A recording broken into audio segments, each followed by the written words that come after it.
He doesn't text back. He doesn't call. He doesn't explain.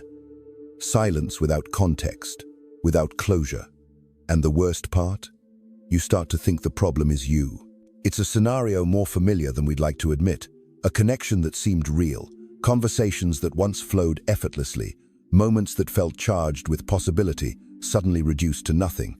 No words, no answers, just absence. And your mind almost instantly rushes in to fill the void. Did I say something wrong? Was I too much? Was I not enough? This is where the panic begins, not with the silence itself, but with the meaning we attach to it. Because for many women, silence is not neutral. It's dangerous. It becomes a psychological trigger that awakens deeper fears. The fear of abandonment, of being dismissed, of being invisible. The absence of words becomes louder than any scream. But here's the truth you need to hear. His silence might not be about you. Not entirely. Not even mostly. Sometimes, silence is not a retreat. Sometimes, it is a form of communication. And other times, it is a reflection of his own inner conflict, something he hasn't yet faced or doesn't know how to put into words. What looks like distance could be defense. What feels like rejection could be a mirror of his own confusion. And what you interpret as punishment might actually be the only language he knows for emotional overload. Carl Jung once said, "People don't act only from rational thought, but from the parts of themselves still hidden in shadow." Think about that for a moment. When he pulls away, when he goes silent, he might not even understand fully why. His shadow, the unacknowledged parts of himself, could be speaking louder than he ever could. And this is where most women make the first mistake. We rush in to fix what we barely understand. We send the message. Then another. We check the story views, the likes, the timestamps, as if decoding an invisible language. We panic. We perform. We self-correct. All to chase a response that never arrives. Or worse, it arrives, but without clarity, leaving us more confused than before. What you need to know is this. Silence is a test. Not always consciously, but unconsciously it's a threshold. And how you respond to that silence says more about your inner world than it does about his intentions. When you try to fill the silence too quickly, you miss what it's trying to teach you. And sometimes, what it's revealing is your own discomfort with stillness, your own fear of being with yourself when there's nothing to reach for. Because here's the paradox. The more you fight the silence, the more power you give it. The more you need a reply to feel whole, the more fragmented you become. There is a kind of stillness that's sacred, and there is a kind of reaction that is simply self-abandonment in disguise. You don't need to earn someone's attention by proving your value in their absence. That is not love. That is survival mode. And it will drain you. There's something else you need to hear, something that might sting, but is necessary. His silence might not be cruel. It might just be unconscious. But that doesn't make it your responsibility to decode, repair, or fix. Let that sink in. This isn't about blaming him or idolizing detachment. It's about waking up from a pattern that tells you silence must be solved with more noise. It doesn't. It must be met with awareness. So ask yourself, what are you really afraid of in his silence? Is it the loss of him, or is it the confrontation with yourself when he no longer reflects anything back? That question holds weight, because when we stop being mirrored, we meet our own image directly, and for many, that's the scariest thing of all. But it's also the beginning of something extraordinary, the beginning of self-reclamation, the start of emotional sovereignty. Carl Jung believed that our reactions, especially the ones we don't understand, are messengers from within. They point to the work still left undone, the wounds still waiting to be seen. So if you find yourself spiraling in the face of silence, don't just ask why he pulled away. Ask what inside you still fears being alone with your own echo. Because when you learn to hold yourself in that space, when you can sit in the discomfort without rushing to fix it, you become dangerous. Not to others, but to every pattern that once used your panic to keep you small. This is your awakening. This is the moment you stop begging for clarity and start offering it to yourself. Have you ever found yourself in this exact moment, that quiet, disorienting pause when everything feels uncertain and urgent all at once? If so, stay with me. Because what you think is the end might actually be the beginning. The truth is not on the surface. And the answer is never in the noise. It waits in the space you've always feared. Silence. And now you're ready to hear it, aren't you? You've been there. The messages pile up. Hey, are you okay? Then, did I do something wrong? Followed by, I just think it's weird you haven't replied. Maybe, after a while, something sharper. If you're not going to talk, I guess we're done. And then, silence again. Only this time it's yours. But it's not real silence. It's a performance. A version of coldness that hopes he'll miss the warmth. You're still watching, waiting, measuring. This is the loop. One we don't realize we're repeating. And worse, we think it's love. When he goes quiet, most women don't respond, they react. And there's a crucial difference. A response comes from reflection. A reaction comes from panic, texting repeatedly, demanding explanations, threatening to walk away, pretending you don't care while secretly checking his last scene, his posts, his stories. It's not irrational, it's human. But it's also self-abandonment masked as trying. We call it effort. But Jung would call it projection. When you react too quickly, Jung said, you're not responding to reality, you're chasing a shadow of your fear, a shadow of your past, a ghost of all the moments where silence once meant you were left behind. And this time, without realizing it, you begin living from the wound, not the truth. Let's be honest, you're not just trying to get a text back, you're trying to secure your sense of worth. This is the part no one talks about. The part that stings. Because what looks like love on the outside, the messages, the over-explaining, the emotional chasing is often a quiet, desperate plea. Tell me I'm still enough. Show me I matter. Don't disappear like they did. But here's what happens every time you try to win back someone through reaction. You lose a part of yourself. Not because he took it, but because you offered it up, hoping it would earn you a place back in his silence. And this is what we need to understand. Silence is not just absence. In relationships, it is power. It is often a non-verbal attempt to regain control, a withdrawal not always from love, but from vulnerability. It's how people who fear being seen retreat into safety. And when you chase that silence, you confirm something unconscious in him, that he holds the upper hand, that you will fill the gaps he creates. And that is where you slowly disappear. You think you're fighting for connection, but you're slowly dissolving into someone else's emotional landscape. You're not reclaiming the relationship, you're rehearsing your own abandonment. Let's go deeper. Ask yourself honestly, when you overreact to someone's silence, what emotion drives you? Is it sadness or is it fear? Is it about this person? Or is it the echo of another time? Another place perhaps long before him when silence meant rejection, when silence meant loss. Many women are not reacting to the man in front of them. They are reacting to a memory they never resolved. The father who never listened, the mother who withdrew emotionally, the first love who ghosted, the moment in childhood when tears met a closed door. We don't always see it, but the pattern lives in the body.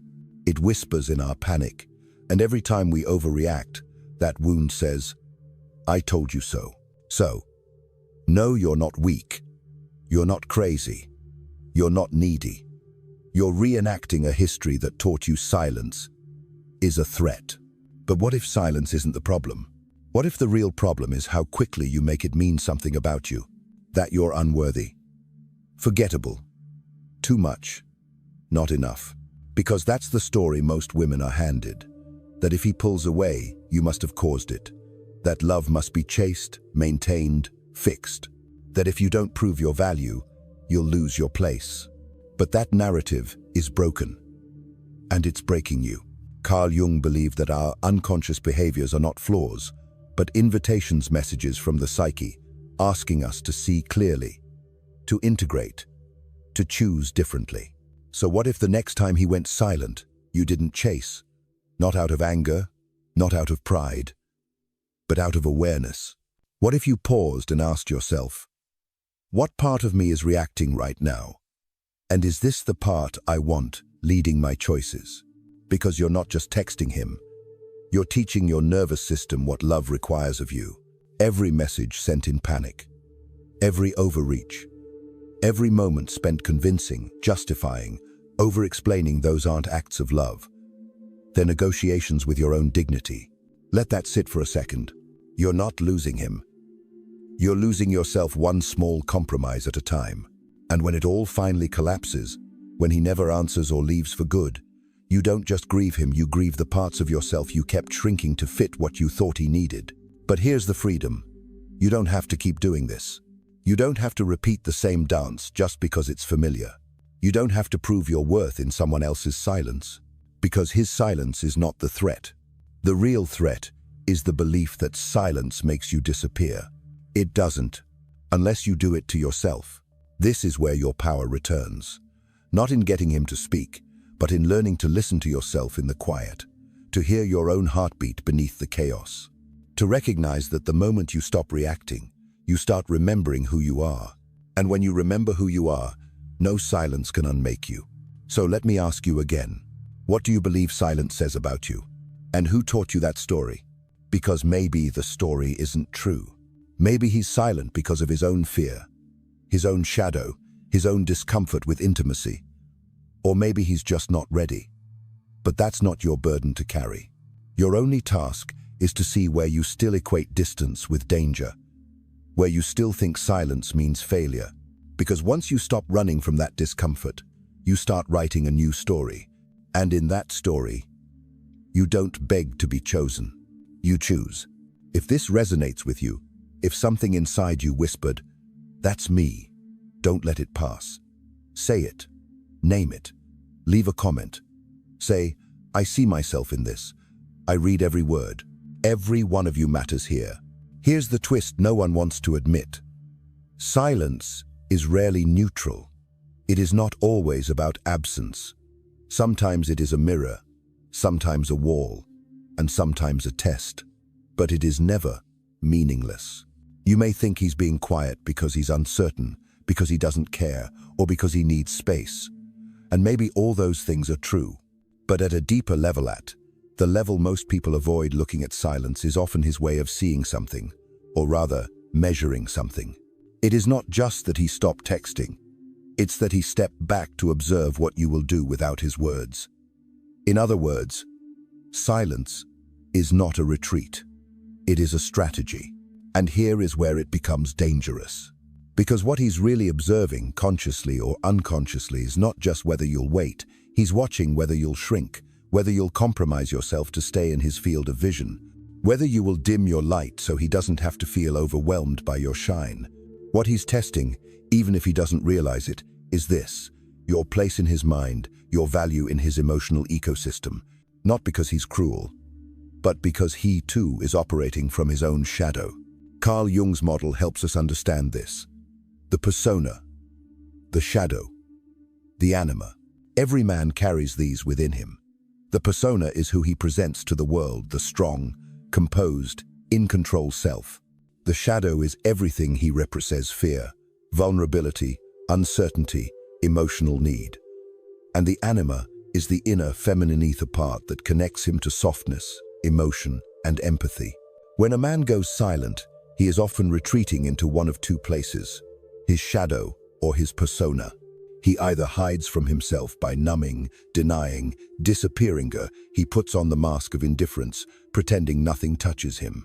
And in both cases, the animathe bridge to authentic connection gets buried. What does this mean for you? It means his silence is not just about you, but your response to it says everything about how you see yourself. Because here is what you must never do. Do not run after him. Do not rewrite your worth in a desperate attempt to fit inside the silence he created. Do not barter with your boundaries. And above all, do not extinguish your light just to be seen by someone who closed their eyes. Let's be direct. You are not a clearance item at the end of the season. You are not love on discount. You are a diamond, brilliant, rare, and not meant to be found easily. And if someone requires you to become smaller so that they can feel bigger, that is not love. That is ego protection disguised as intimacy. We often romanticize silence as if it's poetic, but silence without emotional clarity is a form of control. It creates a vacuum. And within that vacuum, the other personified, the woman, starts twisting herself in knots, hoping to make the discomfort stop. You text first. You apologize for things you didn't do. You try harder. You smile through the ache. You give more access, more vulnerability, more understanding than he has earned. You think you're showing love, but what you're really doing is negotiating your own value. And here's the most painful part. Once you start doing that, he stops seeing you as someone to rise for. You become someone to manage, not someone to honor. Because when you teach someone that your worth is flexible, they stop believing it's real. This is why you must never try to solve silence with surrender. Not the kind of surrender that comes from self-awareness, but the kind that comes from fear, from panic, from the belief that being alone is a worse fate than being unseen. Let me say something that may be hard to accept, but will free you if you let it in. A man who truly loves you will not use silence as a weapon. He might need time, yes. He might be processing, yes. But even then, his pause will be marked by care, not punishment. His quiet will not feel like abandonment. It will feel like space with a door, not a wall. So if his silence feels like exile, you are not in a relationship, you are in an emotional experiment. And the question being tested is, will she hurt herself to keep me close? That is not love. That is the remnant of wounded masculinity testing the resilience of feminine energy. And this is where your choice becomes sacred. You do not owe anyone your unraveling. You do not have to turn yourself inside out to hold on to someone who doesn't know how to hold space for you. You are allowed to walk away from conversations that never begin. You are allowed to remain whole when someone else fractures. You are allowed to protect your peace without needing anyone else to understand. And this is where love gets redefined. Because love isn't just about how much you give. It's also about what you refuse to sacrifice. Real love doesn't require you to guess where you stand. Real love does not punish with distance. Real love does not need you to prove that you're worthy of being chosen. Real love already knows. So if someone goes silent and you find yourself shrinking, this is your invitation to stop. Not because you've given up, but because you've woken up. Because the person who deserves your softness is the one who doesn't force you to harden just to survive. Let's get even more real. There are moments in every woman's life where she must decide who she's going to be, the woman who waits for his clarity, or the woman who becomes her own clarity. And that moment usually arrives in silence. Silence has power. It always will. But it's not the silence itself that hurts. It's what you choose to do inside of it. You can choose to chase, to shrink, to compromise, or you can choose to stand still and shine, even if no one is looking, even if he never looks again. Because your value does not diminish in the absence of his attention. It only becomes more visible to the ones who can actually see. So I ask you this, do you have the courage to choose yourself in the moment when someone else turns away? Not to prove anything, not to retaliate, not to play a game, but simply because you refuse to make yourself invisible in order to be loved. That kind of decision isn't loud. It doesn't need validation, but it changes everything. If you felt something stir in you as you read this, if your body whispered, "This is me," then don't let it pass. Own it. You don't need to explain it. Just honor it. Because the moment you stop chasing someone else's silence, you start answering your own voice. And that voice has been waiting to be heard. There comes a moment in every woman's journey when the narrative shifts. She no longer waits for the phone to ring. She no longer checks her reflection through someone else's eyes. She no longer wonders whether she is enough for someone who cannot even see her clearly. Because something in her has changed. She is no longer the victim of silence. She is the chooser of her own peace. This is the quiet revolution that doesn't announce itself with fireworks, but with stillness. One that doesn't scream for validation, but whispers truth so loud it drowns out the noise of doubt.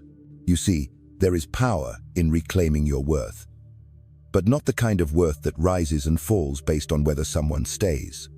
Not the worth that demands proof, attention, or applause. Number. This is something deeper. This is self-validation, the kind of knowing that lives in your bones, the kind that doesn't flinch in absence, the kind that doesn't beg to be seen because it already sees itself. Carl Jung said, "Those who look outside dream. Those who look inside awaken." And once you've awakened to your own value, you stop measuring yourself by the responses of others. You stop defining your significance by who chooses you. You realize the only choice that ever mattered was your own. Self-validation is not arrogance. It is not detachment. It is not pretending you don't care. It is the exact opposite. It is caring enough to stay rooted in yourself even when someone else's presence wavers. It is saying, "I love deeply, but I do not collapse for love." It is choosing not to abandon yourself just to stay close to someone who doesn't know how to hold you. There's something sacred about this kind of transformation. It's not about being untouchable. It's about becoming unshakable. It's about shifting from, "I hope he picks me," to, "Is this aligned with who I am becoming?" And that shift changes everything. You stop chasing closure in conversations that never begin.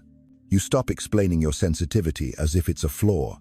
You stop shrinking your joy, your depth, your standards to fit inside someone else's comfort zone. And in that space, you return to yourself. The woman who doesn't want to be rescued anymore.